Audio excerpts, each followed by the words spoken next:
പള്ളുരുത്തി ശ്രീ ഭവാനീശ്വര മഹാക്ഷേത്രത്തിലെ മഹോത്സവത്തിന്റെ ഭാഗമായുള്ള പള്ളിവേട്ട മഹോത്സവം ഭക്തി നിർഭരമായി. പള്ളുരുത്തി ശ്രീ ഭവാനീശ്വര മഹാക്ഷേത്രത്തിലെ മഹോത്സവത്തിന്റെ ഭാഗമായുള്ള പള്ളിവേട്ട മഹോത്സവം ഭക്തി സാന്ദ്രമായി. ഉച്ചയ്ക്ക് 2-ന് ഉത്സവ ബലി ദർശനത്തിന് ശേഷം 4:30 മുതലായിരുന്നു പകൽപൂരം ആരംഭിച്ചത്. പകൽപൂരത്തിൽ പള്ളുരുത്തി ജൗഷൽ ബാബുവും സംഘവും അവതരിപ്പിച്ച ചെണ്ടമേളം ഏറെ ശ്രദ്ധേയമായിരുന്നു.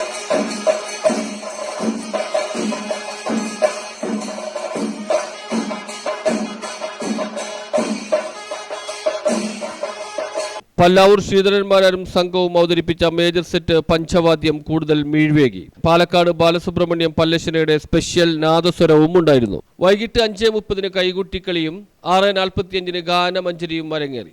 രാത്രി 8-നായിരുന്നു ഐഡിയ സ്റ്റാർ സിംഗർ ശ്രീരാഗും സംഘവും അവതരിപ്പിച്ച ഗാനമേള അരങ്ങേറിയത്. രാത്രി 9-ന് ദീപാരാധനയെ തുടർന്ന കരിമരുന്ന് പ്രയോഗവും ഉണ്ടായിരുന്നു. രാത്രി 1 മണിക്കാണ് പള്ളിവേട്ടയ്ക്ക് പുറപ്പെട്ടത്. 2-ന് പള്ളിവേട്ട എഴുന്നള്ളിപ്പും തുടർന്ന് പള്ളിനിദ്രയും നടന്നു. News bureau, Palluruthy.